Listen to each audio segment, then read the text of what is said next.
28. Mateus capítulo 28. Nós vamos meditar hoje sobre as últimas palavras do Senhor Jesus.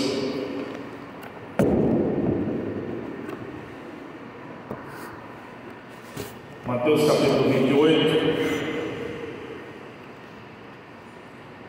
Nós vamos começar lendo do verso 18 até o verso 20. Diz o seguinte a palavra de Deus: E aproximando-se Jesus, falou-lhes: Toda autoridade me foi concedida no céu e na terra. Portanto, ide fazer discípulos de todas as nações, batizando-os em nome do Pai, do Filho e do Espírito Santo, ensinando-lhes a obedecer a todas as coisas que vos ordenei. E eu estou convosco todos os dias até o final dos tempos. Amém. Irmãos, pode sentar? Meus irmãos, quando alguém morre, muitas vezes nós procuramos saber quais foram as circunstâncias da sua morte, como o lugar onde ela estava, a sua condição de saúde, a sua idade e as suas últimas palavras. Quais foram suas últimas palavras? Foram palavras de perdão, de arrependimento? Foram o quê? E geralmente as pessoas que percebem que estão morrendo, nas suas últimas palavras fazem questão de deixar bem claro aquilo que diz respeito à sua maturidade e à sua paixão. A sua maturidade, porque meditou sobre aquilo a vida toda, e a sua paixão fala mais alto na hora da morte, no sentido de querer deixar um legado, uma última mensagem para os filhos, uma última mensagem para seus discípulos, seus alunos, para quem quer que seja. E hoje nós vamos meditar sobre as últimas palavras do Senhor Jesus, que não foram ditas apenas quando ele morreu, antes dele morrer, mas as últimas palavras de Jesus no seu ministério terreno, após a ressurreição e pouco antes de subir para o céu vivo. Nós percebemos que no caso do Senhor Jesus, suas últimas palavras foram um reforço daquilo que ele havia ensinado por quase 4 anos. Ele deu ordens, as suas últimas palavras no seu ministério terreno foram ordens, foram não apenas sugestões, mas ordens para o seu povo, para a sua igreja. E a palavra de Jesus foi: vão pelo mundo inteiro e façam discípulos meus de todas as nações. Nós usamos muitas vezes a expressão missões, e está correto, mas a palavra missão ou missões não aparece na Bíblia. Você nunca vai encontrar essa palavra na Bíblia. Nós pegamos emprestado essa palavra do âmbito militar, e para a igreja a missão dada tem que ser missão cumprida, e a missão que foi dada pelo Senhor Jesus foi a de pregar o Evangelho em todos os lugares do mundo e fazer discípulos para Ele. É como um missionário já disse, que Deus gostou tanto de ter um filho que quis ter um monte deles. Então nós fazemos missões para que Deus tenha mais filhos em todos os lugares da terra, para que Deus seja tão adorado nesses outros lugares como Ele é adorado aqui.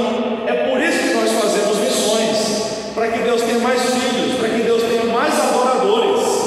Essas são as ordens do Senhor Jesus, para que nós possamos alegrar o Pai. Então, o que a Bíblia realmente ensina sobre missões?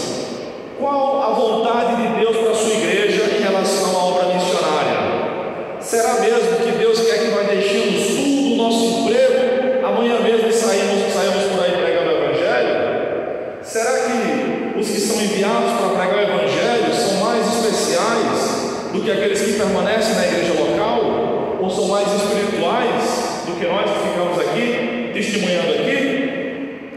E o que Deus quer de nós, os que ficamos aqui testemunhando de Jesus na igreja local? Essas e muitas outras perguntas serão respondidas à medida que eu for lendo as passagens bíblicas com vocês. Então essa passagem que nós lemos inicialmente, de Mateus capítulo 28, versos 18 ao 20, é chamada tecnicamente de a Grande Comissão. Ela tem outros nomes, mas esse é o mais conhecido. E essa é a grande comissão do Senhor Jesus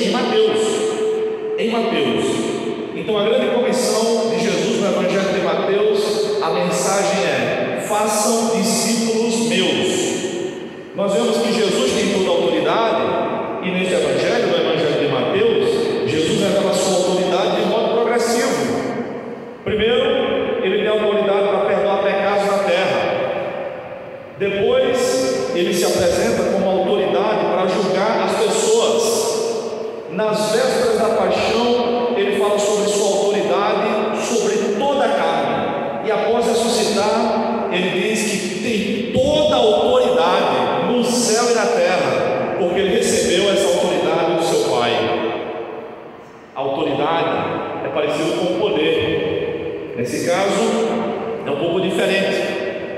Autoridade e poder pode ser visto quando nós estamos dirigindo um carro com motor potente e de repente um guarda de trânsito se põe na nossa frente, no meio da estrada. Ele está fardado, ele está identificado corretamente e ele manda a gente, faz sinal para a gente parar com o carro. Ele tem autoridade. A sua profissão representa o Estado. Então a sua farda, o seu fardamento, a sua posição lhe dá autoridade. Mas quem está dirigindo tem o poder. Se alguém usar mal o poder, vai passar por cima dele, embora não devesse. Essa é basicamente uma diferenciação entre autoridade e poder. A autoridade manda e todos, até os poderosos, devem obedecer. Jesus então tem toda a autoridade e também todo o poder. O texto também diz: ide fazer discípulos, ou tendo ido, façam discípulos.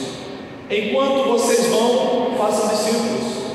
A ênfase nessa passagem não está em ir, está em fazer discípulos. Não importa se eu vou ou se eu fico, eu tenho que fazer discípulos. Uns irão, a maioria não. Só os que vão é que devem fazer discípulos? Não. Enquanto estamos indo, vivendo nossa vida nesse mundo, devemos fazer discípulos. Como é que se faz discípulos nesse evangelho? Indo, batizando e ensinando. É assim que se faz discípulo. Nós batizamos as pessoas, nós ensinamos a palavra de Deus. Essas pessoas que estão sendo batizadas e aprendendo estão sendo discipuladas. E uma promessa daquele que só Ele tem autoridade para fazer: sempre estarei convosco até o fim. A presença constante e irrestrita de Jesus aponta para o fato de que Ele é Deus e que Ele também é onipresente. Quais as implicações disso para nós? Primeira, Jesus pode enviar seus discípulos para qualquer lugar do mundo, pois Ele tem autoridade total. Jesus não manda apenas na igreja, não manda na igreja apenas quando ela está reunida. Jesus manda em tudo e em todos, em todo lugar. A autoridade do Senhor Jesus é irrestrita, ela está sobre todos, o tempo inteiro. Segunda implicação, a ênfase da ordem de Jesus nesse evangelho não é no deslocamento, mas no trabalho de discipular. Isto é, sua ênfase não está no ir, mas em fazer discípulos. E a terceira implicação dessa passagem é que ensinar tudo o que Jesus ensinou é o cerne da obediência missionária. Seja na cidade onde estejamos, seja nos lugares mais distantes do mundo, todos os cristãos devem ensinar o que Jesus ensinou. A quarta implicação: a companhia constante de Cristo com seu povo garante o sucesso da missão. A missão não será bem sucedida apenas quando muitas pessoas se converterem. A missão será bem sucedida quando os crentes obedecerem a Jesus, independentemente dos resultados, do número de conversões. O sucesso está na obediência a Cristo. Essa é a grande comissão em Mateus. Em segundo lugar, Marcos capítulo 16, acompanhe comigo. Marcos 16, do verso 15 ao verso 18. Nós temos a grande comissão em Marcos. E disse-lhes: ide por todo o mundo e pregai o evangelho a toda criatura. Quem crer e for batizado será salvo, mas quem não crer será condenado. E estes sinais acompanharão os que crerem. Em meu nome expulsarão demônios, falarão novas línguas, pegarão em serpentes, e se beberem alguma coisa mortífera, não lhes fará mal algum. Imporão as mãos aos enfermos, e estes serão curados. Aqui é a grande comissão do Evangelho de Marcos.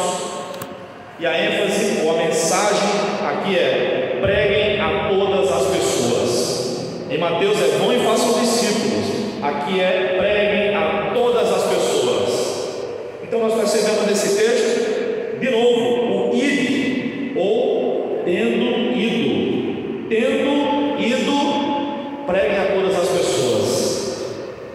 É necessário notar que a ênfase aqui também não está no ir. Muitas vezes nós falamos o ide do Senhor, o ide do Senhor, mas o que é esse ide? O texto deveria ser traduzido, como alguns dizem, como tendo ido. Preguem, porque o pregar é a ênfase. À medida que vamos vivendo a nossa vida, vamos por todos os lugares e pregamos a Cristo. A palavra de Deus também fala, pregar o Evangelho a quem? A todas as pessoas. É necessário que todas as pessoas ouçam o plano da salvação de Deus. Isso é a responsabilidade da igreja. É nossa, é minha e a sua.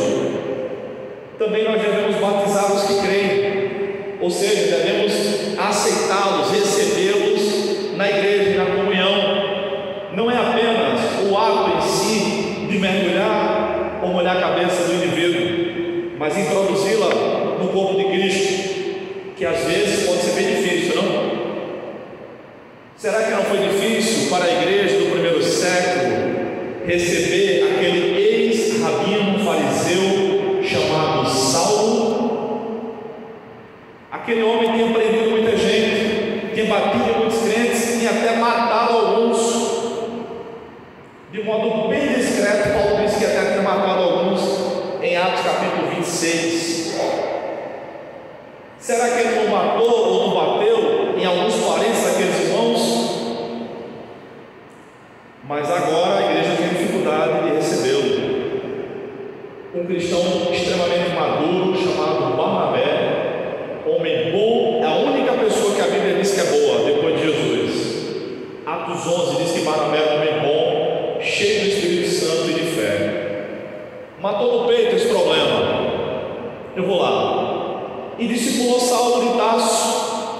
Ele discipulou aquele que seria o maior missionário e pregador do Evangelho de todos os tempos depois do Senhor Jesus. É isso. O batismo cristão é um ato de iniciação na fé. O texto também fala sobre esperar que Jesus faça diversos milagres enquanto estamos pregando. John Wesley dizia que sempre que saía para pregar o Evangelho em público, pedia que Deus fizesse milagres. É isso. As implicações disso são três. Primeiro, os cristãos devem ir aonde for necessário e enviar missionários onde não puderem chegar, para que o Evangelho seja pregado a todas as pessoas, sem exceção. Segunda implicação, o batismo de novos crentes significa que de fato eles foram incluídos no corpo de Cristo e estão atuantes na fé. Não é só para fazer número, é para trabalhar. E terceira implicação, ao anunciar o Evangelho, os cristãos devem esperar todo tipo de intervenção divina que confirme a pregação, tais como exorcismos, dons espirituais, milagres e até livramentos divinos, o que pressupõe dificuldades, por isso vai ter livramento. Essa é a grande comissão do Evangelho de Marcos. Vamos para Lucas capítulo 24. Lucas 24, do verso 44 ao 49. Depois lhes disse: são estas as palavras que vos falei, estando ainda convosco. Era necessário que se cumprisse tudo o que estava escrito sobre mim na lei de Moisés, nos profetas e nos salmos. Então lhes abriu o entendimento para compreender as Escrituras. E disse-lhes: está escrito que o Cristo sofreria e ao terceiro dia ressuscitaria dentre os mortos, e que em seu nome se pregaria o arrependimento para perdão dos pecados a todas as nações, começando por Jerusalém.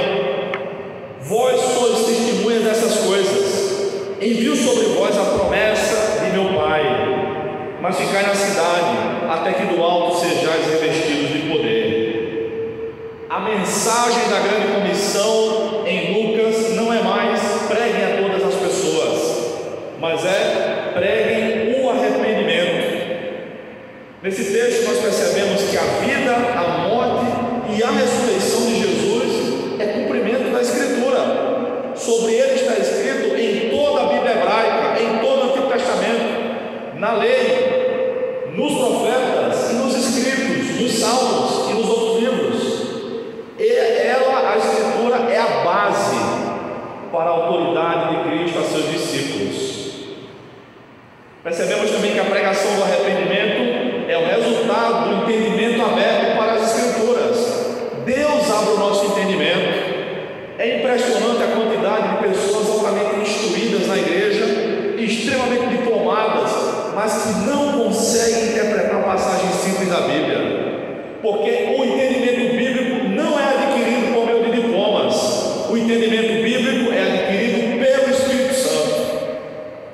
Ao contrário, aliás, ao mesmo tempo nós vemos na igreja pessoas muito simples, com pouca escolaridade, que mal sabem ler, mas que leem a Bíblia e conseguem extrair lições preciosas da Escritura. Não é assim que acontece? O entendimento não está restrito aos iletrados, não é isso. Mas é que o entendimento bíblico não vem com o diploma da faculdade, nem do seminário. Nós percebemos também que os discípulos devem pregar o arrependimento dos pecados a todas as nações. Todas as nações devem ouvir o Evangelho. Todas as nações devem ouvir um convite para o arrependimento. Contando com a ajuda do Espírito Santo, os cristãos devem testemunhar também a ressurreição de Jesus. Ele está vivo, mais vivo do que eu e você juntos. Essa é a grande comissão do Evangelho de Lucas. Agora eu convido vocês, já sabem onde, né? João, agora no capítulo 20 do Evangelho de João, João 20, do verso 21 ao 23. João 20, do 21 ao 23, nós lemos: Então Jesus lhes disse pela segunda vez: Paz seja convosco. Assim como o Pai me enviou, também eu vos envio. E havendo dito isso, soprou sobre eles e disse-lhes: Recebei o Espírito Santo. Se perdoardes os pecados de alguém, serão perdoados. Se os retiverdes, serão retidos. A ênfase no Evangelho de João, na grande comissão do Evangelho de João, não é mais pregar a todas as nações, mas é a autoridade de Jesus para perdoar pecados. Nós vemos nesse texto que, assim como o Pai enviou Jesus, Jesus enviou seus discípulos. Nós somos enviados na mesma autoridade que Jesus foi enviado, porque Ele também nos enviou assim, o Cristo ressurreto. Nós vemos também que Jesus soprou o Espírito sobre os apóstolos, e agora, habitados pelo Espírito Santo, eles passaram a ter uma nova mentalidade, eles passaram a receber a mente de Cristo e pensar como um cristão de fato. Também essa passagem que alguns se enganam, no verso 23: Se perdoados os pecados, serão perdoados. A Igreja Católica, tomando como base essa passagem bíblica, que eles só usam a Bíblia quando aparentemente lhes é favorável, né? Passaram a ideia do confessionário. É o padre que vai dizer, quem vai dizer: você está perdoado, ou você precisa pagar fazer 20 Ave Marias, 10 Pai Nosso e não sei o que mais. Não é disso que o texto está falando. Essa autoridade foi dada aos apóstolos, que nessa ocasião eram 10. Judas tinha se perdido, Tomé não estava presente. Se você segue lendo o texto, você percebe que Tomé chega depois. E aqui os apóstolos representavam a totalidade da igreja cristã. Significa que a mensagem que a igreja prega é ela que perdoa. O Evangelho é o Evangelho da igreja, não por sua origem, mas por sua posse. A origem é Cristo, e Ele entregou a igreja. Por isso que a doutrina de Cristo também é chamada, sobretudo no livro de Atos, de doutrina dos apóstolos. Não é dos apóstolos porque se originou dos apóstolos, mas porque foi concedida aos apóstolos e dos apóstolos para toda a igreja. a igreja de Cristo pode fazer muitas coisas boas pelo mundo, mas a melhor delas é a pregação do Evangelho, convidando para o arrependimento dos pecados. Quem crê na mensagem de Cristo, que é a mensagem da igreja, é perdoado. Quem não crê, não é perdoado. É isso que significa. Esta é a grande comissão do Evangelho de João. Mas tem mais. Vire aí uma ou duas páginas para Atos capítulo 1, porque também tem grande comissão no livro de Atos dos Apóstolos. A grande comissão no livro de Atos pode ser vista claramente no texto básico do livro, Atos 1:8. E agora a mensagem não é mais o convite apenas ao arrependimento, mas a mensagem é o testemunho de Cristo em todo o mundo. Agora a grande comissão fala mais forte à igreja do que aos de fora. Atos 1:8 diz: mas recebereis poder quando o Espírito Santo descer sobre vós, e sereis minhas testemunhas simultaneamente, tanto em Jerusalém, não é primeiro em Jerusalém, é tanto em Jerusalém como em toda a Judéia e Samaria e até os confins da terra. Os crentes receberiam o poder do Espírito Santo para testemunhar. Mas que poder do Espírito Santo é esse? Eles tinham acabado de receber o Espírito Santo. Claro, quando Cristo ressuscitou, soprou sobre eles o Espírito. Eles foram habitados naquela hora. É por isso que os crentes são habitados pelo Espírito Santo no momento da conversão. Quando Deus salva um pecador, Deus mora naquele pecador naquele momento. Mas o batismo com o Espírito Santo geralmente vem depois.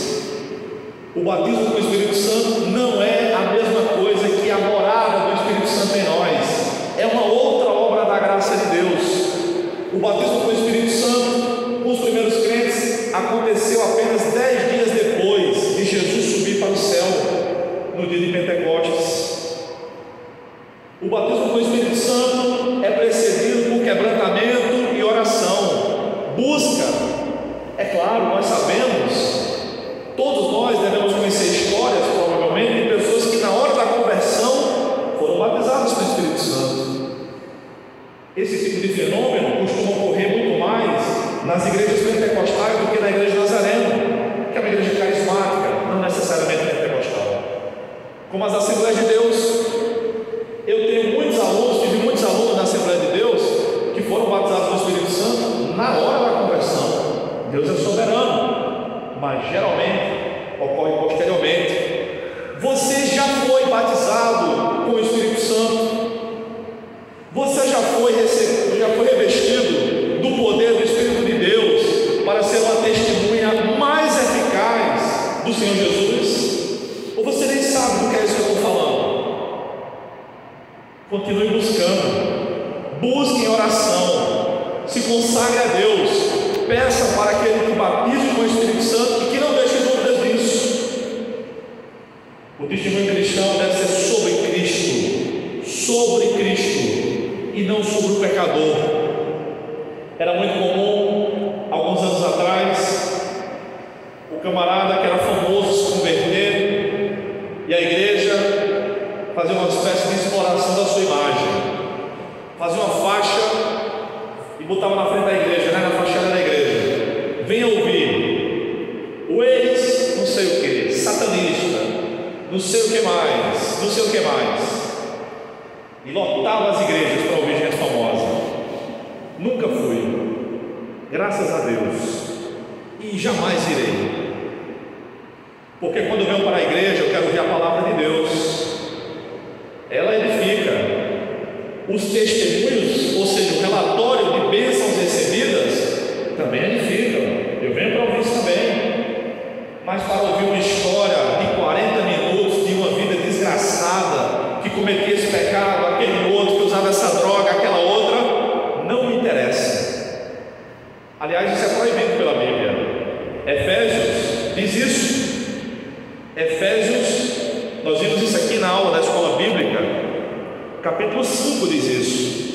Você duvida de mim? Efésios 5, versos 3 e 4, diz assim: mas a prostituição e todo tipo de impureza ou cobiça nem sequer sejam mencionados entre vós como convém a santos, nem haja indecências, nem conversas tolas, nem gracejos obscenos, pois essas coisas são inconvenientes. Pelo contrário, haja ações de graças. Se é proibido na nossa conversa, imagina no culto. O testemunho deve ser sobre Cristo, não o meu testemunho. No poder do Espírito Santo, a igreja deve ser testemunha de Cristo em todo o mundo. Isso deve acontecer simultaneamente, tanto em Jerusalém, como em toda a Judéia, Samaria e todo lugar. Não é primeiro em Jerusalém. Então isso deixa muito claro que essa passagem de Atos 1:8 não é apenas sobre o meu testemunho de Cristo individualmente, porque como é que eu ou você vai testemunhar de Jesus em mais de um lugar ao mesmo tempo? Não tem como. Por essa passagem nós entendemos que a vontade de Deus é de um testemunho individual e coletivo. Esta passagem fala sobre o testemunho da igreja. Aí tem como. A igreja de Jesus testemunha em Olinda, em Paulista, em Jaboatão, em Recife, em João Pessoa, na Costa Rica, na Guatemala, em qualquer lugar, ao mesmo tempo, em todos os lugares. Mas como nós vamos fazer isso? Enviando missionários para plantar igreja onde Jesus ainda não foi anunciado. Não é para a gente abrir uma nova igreja na Avenida Cruz de Cabugá. Não é. Os incrédulos passam por lá e riem, porque vê parede com parede, uma igreja ao lado da outra. Eu já vi isso, eu sei, não estou inventando não. Olha os crentes, tudo desunido, porque não tem a minha placa, a minha igreja lá. Essa não é a vontade de Deus. As implicações disso, meus irmãos, são pelo menos 3. O poder do Espírito Santo deve ser buscado e esperado, pois missões começam com oração. Segunda implicação: o testemunho cristão deve acontecer em todos os lugares do mundo ao mesmo tempo. Portanto, devemos plantar igrejas em todo o mundo. Terceira implicação: o testemunho cristão deve visar alcançar os confins da terra, ou seja, onde Jesus ainda não foi anunciado. É isso. A grande comissão não é apenas um texto, ela aparece em 5 passagens bíblicas, como nós vimos nos 4 evangelhos em Atos, mas ela é uma grande sinfonia teológica. Ela é cristocêntrica em Mateus, ela é carismática e evangelística em Marcos, ela é profética e histórica em Lucas, ela é trinitária e espiritual em João, ela é missionária e global em Atos. Ao mesmo tempo, é a vontade de Deus para a sua igreja envolvida com missões. Mas e o restante? Por exemplo, Deus tem um ministério para cada um de nós, para cada cristão? Sim, Deus chama todos os cristãos para um ministério específico e nos divide, nos encaixa em ministérios diversos. E qual é esse ministério para todos os cristãos? É o ministério da reconciliação, sobre o qual Paulo falou em 2 Coríntios capítulo 5, do verso 18 ao 20, que diz o seguinte: escute, mas todas essas coisas procedem de Deus, que nos reconciliou consigo mesmo por meio de Cristo e nos confiou o ministério da reconciliação. Pois Deus estava em Cristo reconciliando consigo mesmo o mundo, não levando em conta as transgressões dos homens, e nos encarregou da mensagem da reconciliação. Portanto, somos embaixadores de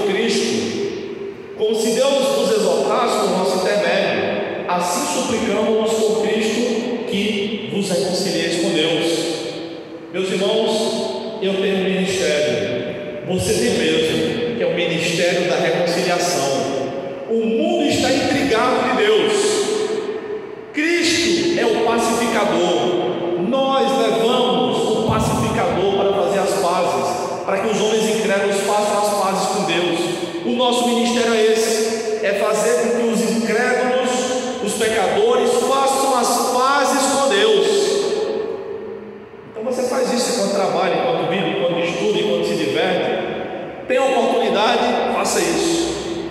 Essa semana eu estava pensando e ouvindo o doutor Antônio Cabreira. Eu tenho ouvido muito o doutor Antônio Cabreira, é o ex-ministro da Agricultura do tempo do governo Collor, é um presbítero da igreja presbiteriana, eu gosto muito dele. Ele falando sobre suas viagens missionárias, que maravilha. E eu pensei, meu Deus, eu estou muito parado. Eu vou comprar essa semana literatura, eu vou encher o porta-luva do meu carro de literatura. Em todo lugar que eu parar, eu vou entregar. Eu fiz muito isso. Inclusive quando eu não andava de carro, dava para o cobrador, dava para o motorista, dava no ônibus, pregava, em todo lugar. Eu estou muito parado nesse aspecto. Eu quero voltar a fazer isso. E vou voltar essa semana. Onde eu parar para abastecer o posto, vou entregar a minha literatura e vou pregar o Evangelho. Meus irmãos, há casos em que somos chamados para ministérios específicos, mas, em primeiro lugar, exerce o seu ministério da reconciliação. Mas, em segundo lugar, missões devem ser a prioridade da igreja? Será? Meus irmãos, o povo de Deus é chamado para amar e adorar somente a Deus. Somente a Deus, acima de todas as coisas. O amor a Deus. Então nós percebemos que o chamado de Deus para o cristão não é para ser um ativista. Deus não te chamou do mundo para você ser um missionário. Não.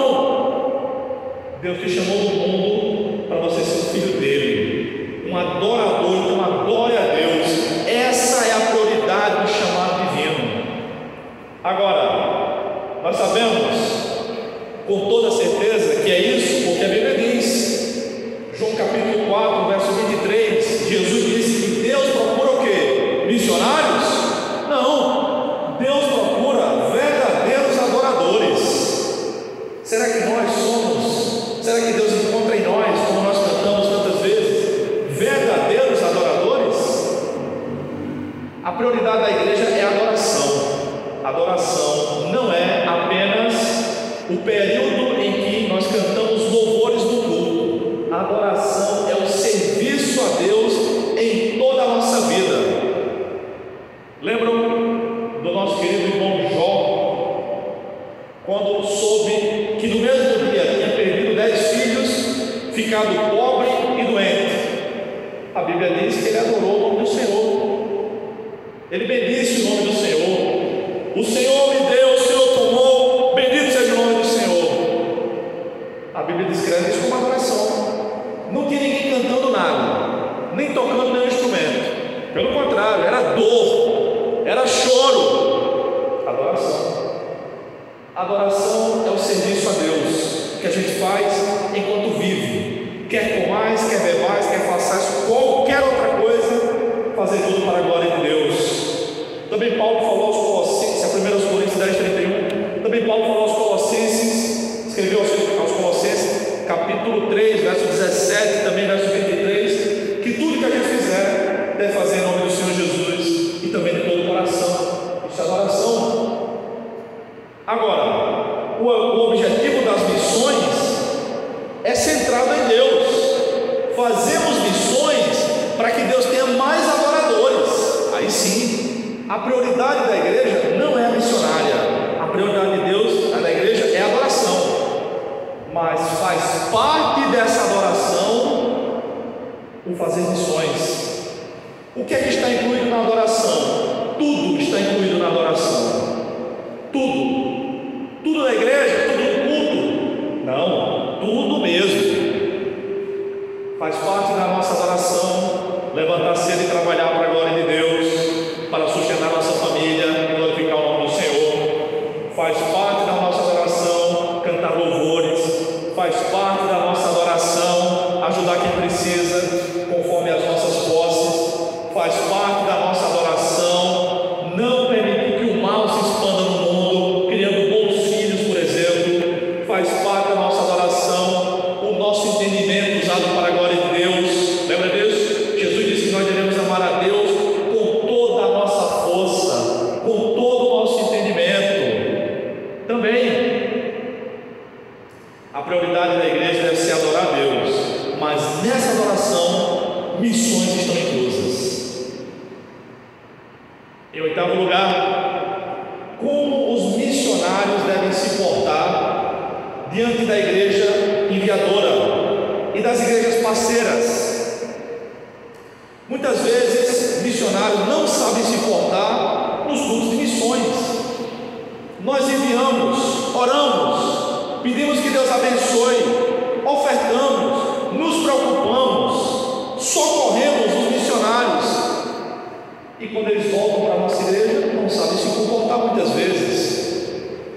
Mas a Bíblia ensina isso também. E como ensina? Primeiro, os missionários devem prestar relatório. Os missionários devem satisfação às igrejas parceiras e enviadoras. De onde eu estou vendo isso? Atos capítulo 14, versículo 26 e 27. Dali navegaram para Antioquia, onde haviam sido confiados a graça de Deus para a obra que acabavam de completar. Quando chegaram e reuniram a igreja, relataram tudo o que Deus havia feito por meio deles e como abrira a porta da fé aos gentios. Nós devemos esperar isso. O que Deus está fazendo, querido missionário, lá onde você está trabalhando? Conta para nós.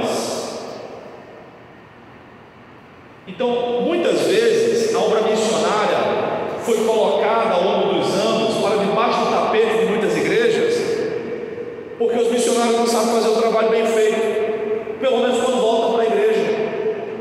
Então, às vezes, o cara só relata: eu passei muita fome, eu sofri, não sei o quê. Me diga quem é que não sofre. Às vezes também, o cara comia uma comida esquisita no campo missionário e dizia para a igreja, mas não contava que essa comida esquisita era um manjar lá no campo missionário dele. Já ouviu o ditado? Tem coisa que é só para missionário ou milionário? É basicamente isso. Porque muitas vezes Deus nos permite passar no campo missionário por experiências maravilhosas que a gente jamais teria condições de pagar, inclusive. Eu ouvi um pastor, Elias, me fugiu o nome dele agora, o segundo nome, um pastor presbiteriano, que disse: quando eu só comi carne de jacaré 2 vezes na vida, quando era missionário no Amazonas, quando era jovem, e quando era pastor rico na Flórida, nos Estados Unidos. É isso. Então o missionário tem que contar para a igreja o que Deus está fazendo, como Paulo fez. O missionário também tem que saber pregar com clareza e fidelidade. Sinceramente, meus irmãos, sinceramente, eu não sou o maior pregador do mundo, estou muito longe disso. Mas muitas vezes a gente escuta um relato de um missionário que volta do campo, pregar um sermãozinho labrojeiro, misericórdia, mal feito, mal preparado. O cara não cita a Bíblia direito, cita de qualquer maneira, não sabe pegar no microfone. Eu fico pensando, aqui perante nós, a igreja enviadora, o cara prega desse jeito. Imagina lá no trabalho dele, que não tem ninguém vendo. Pelo amor de Deus. Meus irmãos, olha só o que diz a Bíblia, como era feito o trabalho missionário nos tempos bíblicos. Atos 13, 42. Quando iam saindo, rogavam-lhe que lhes repetissem essas palavras no sábado seguinte. Paulo e Barnabé estavam pregando na sinagoga, e eles explicaram a palavra de Deus com tanta clareza que aqueles judeus disseram: dá para vocês voltarem semana que vem e pregar a mesma coisa? Essa é uma pregação digna de um missionário. Se a missão do cara é pregar a Bíblia, o cara não faz bem feito, pelo amor de Deus, será que foi chamado para ser missionário mesmo? Será? Porque a eficácia do exercício do ministério comprova o chamado. Você vai ser missionário um dia? Volte para essa igreja que faça um trabalho bem feito, não para me agradar, mas para a glória de Deus. Os missionários devem prestar relatório, devem pregar com clareza e devem desafiar outros para a obra missionária. Eu ouvi já muita gente boa, muitos missionários abençoadíssimos e missionárias também, a maioria é assim, mas muitos não sabem desafiar uma igreja. Eu lembro numa outra igreja, quando eu fui membro por 12 anos, nós recebíamos lá muitos missionários, todos os meses praticamente, alguém pregando, algum missionário pregando um grupo de missões, era muito bom, aprendi demais com aqueles irmãos, lembro com alegria. Mas eu lembro uma vez que veio um missionário peruano que não falava português e tiveram a brilhante ideia de deixar o cara falar para a gente sem intérprete. Meus irmãos, eu entendo espanhol, eu leio, eu falo muito pouco porque não tenho com quem falar, nem sempre o pastor Rolando ou Nauri estão perto de mim para eu praticar. Eu que entendo espanhol, não entendi o que o cara quis dizer, mas eu entendi quando ele xingou a igreja. Eu entendi quando ele fazia as perguntas, ninguém estava entendendo. Aí ninguém dizia amém, ninguém dizia aleluia, ninguém estava entendendo. Aí de repente ele disse: meus irmãos me perdoem, ele disse em espanhol, mas eu estou me sentindo pregando no cemitério. Claro, meu irmão, ninguém está entendendo. Faltou articular com a liderança isso, né? Já pensou se o pastor Rolando pregasse espanhol para a gente aqui? Vai ser complicado, né? Mas o que é um bom desafio missionário para uma igreja? Mais uma vez na Bíblia. A Bíblia tem resposta para tudo. Paulo fez um tremendo desafio missionário que ecoa até hoje. Esse desafio, entretanto, está em Romanos capítulo 10, versos 14 e 15. Como, pois, invocarão aquele que não creram? E como crerão naquele que nada ouviram, não ouviram falar? E como ouvirão se não há quem pregue? E como pregarão se não forem enviados? Assim como está escrito: como são belos os pés dos que anunciam boas obras, coisas boas novas. Esse é um desafio missionário bem feito.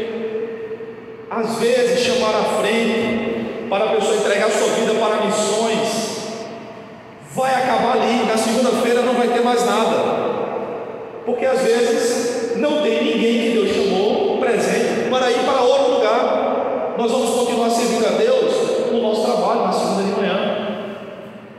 Então é preciso muita sensibilidade.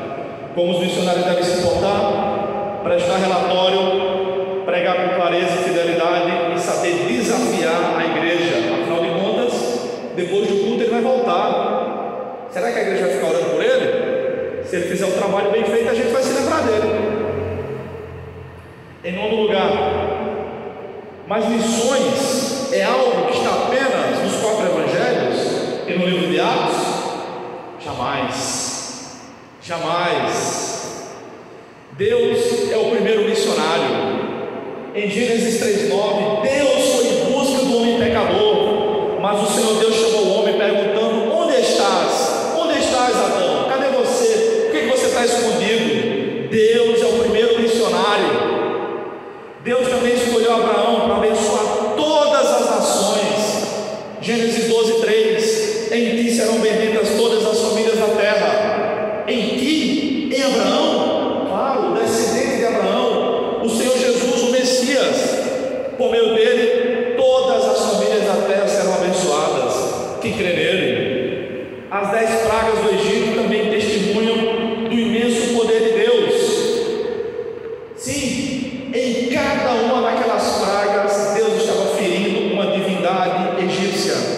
As águas do Nilo se transformaram em sangue. O Nilo era adorado no Egito. Cadê o Nilo? Cadê? Que não resistiu ao poder do Deus dos hebreus. Aí, sapinhos, rãs saíram do Nilo. Cadê? O sapo também era adorado como um deus do Egito. A vaca era adorada, o sol era adorado, mas houve trevas na casa dos egípcios. E por fim, o faraó era adorado. Ele foi ferido, seu filho foi morto e todos os primogênitos, mas não entre os hebreus.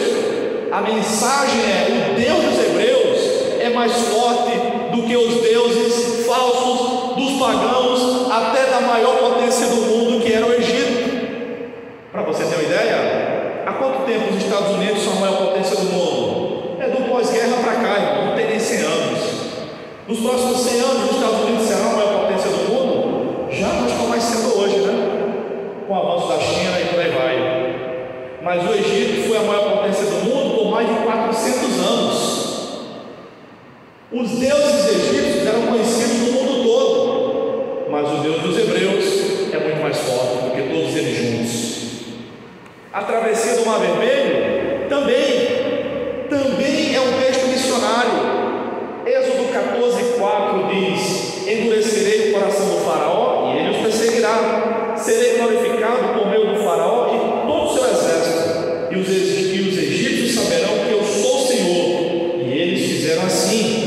Então Deus fez o povo atravessar o Mar Vermelho para a sua glória.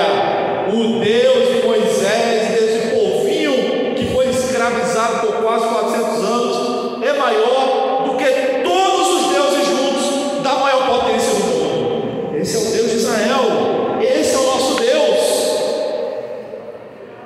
A vitória de Davi sobre Golias não foi para que as pessoas pregassem que hoje nós vamos vencer os nossos gigantes. Que gigante? Não foi. Não é isso que o texto diz. Primeiro livro de Samuel, capítulo 17, versos 45 e 46, diz o seguinte: mas Davi lhe respondeu: tu vens me atacar com espada, lança e escudo, mas eu vou te atacar em nome do Senhor dos exércitos, o Deus dos exércitos de Israel, a quem tens afrontado. Hoje mesmo o Senhor te entregará em minhas mãos, e te ferirei e cortarei a tua cabeça. E hoje entregarei os cadáveres dos soldados filisteus, às aves do céu e aos animais selvagens, para que toda a terra saiba que há Deus em Israel. É um propósito missionário, para que todos soubessem que o Deus de Israel é o Deus verdadeiro.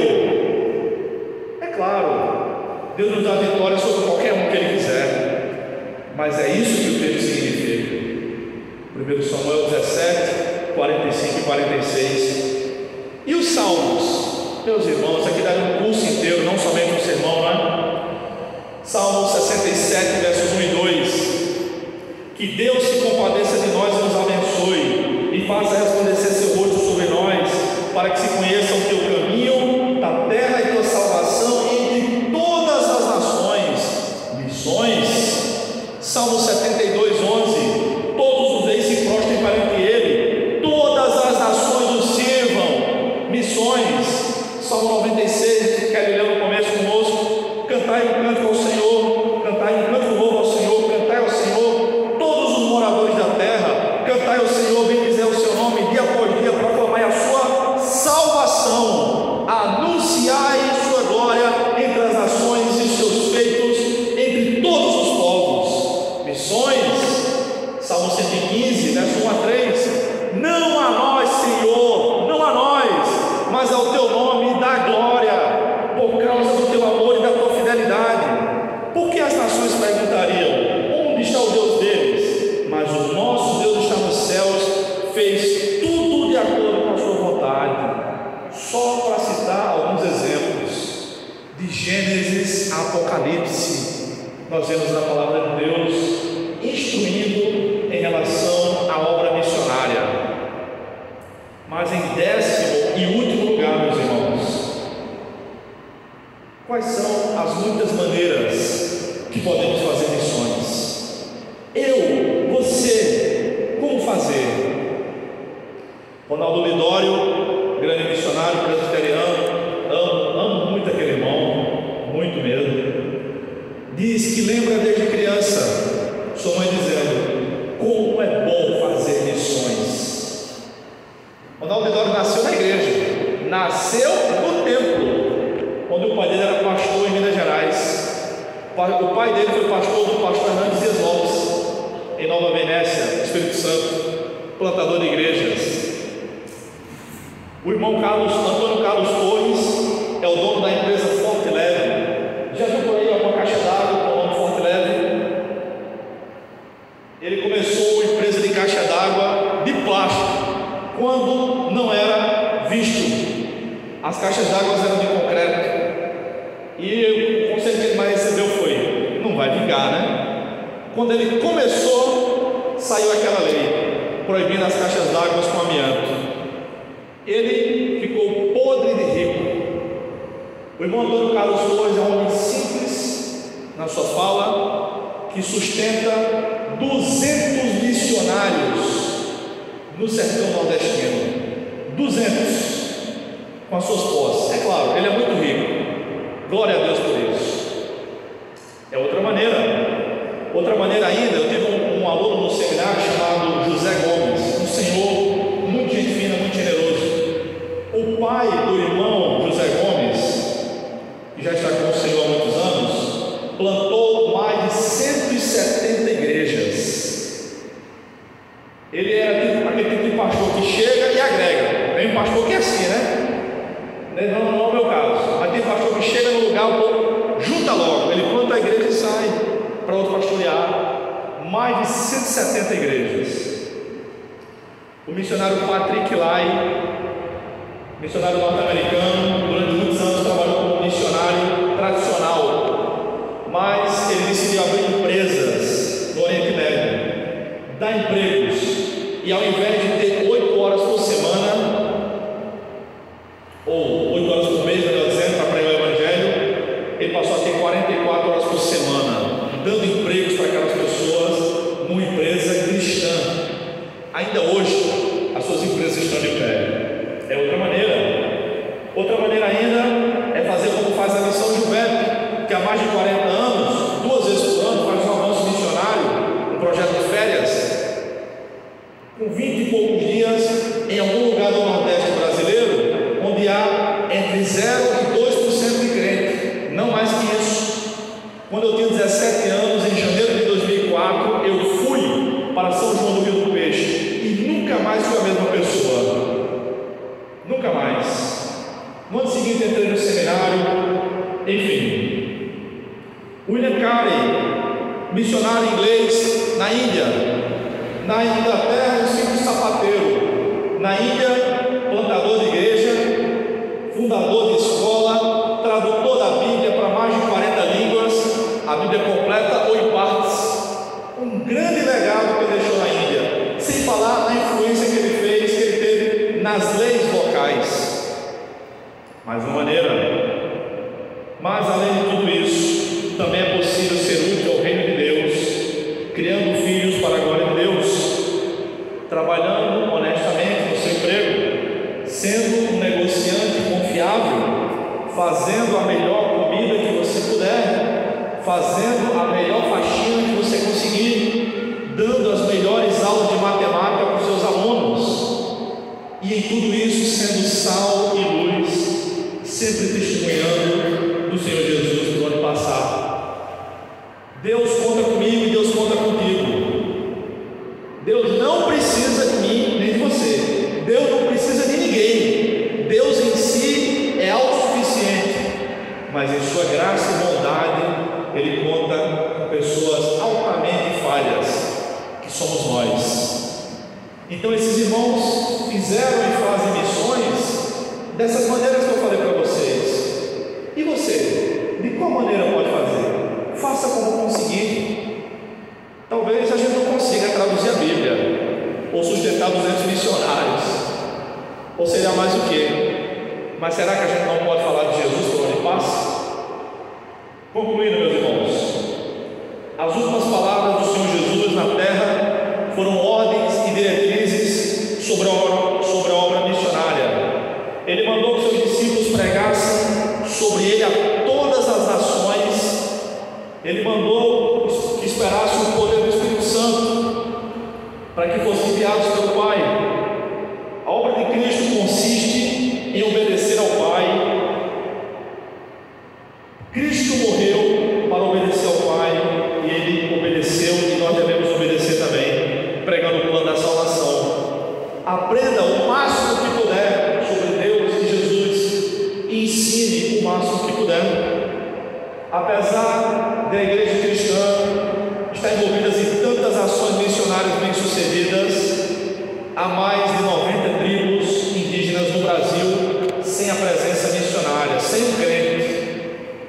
Há mais de 2 bilhões, com B de bola, de pessoas em todo o mundo que nunca ouviu falar de Jesus e nem sempre estão longe de nós.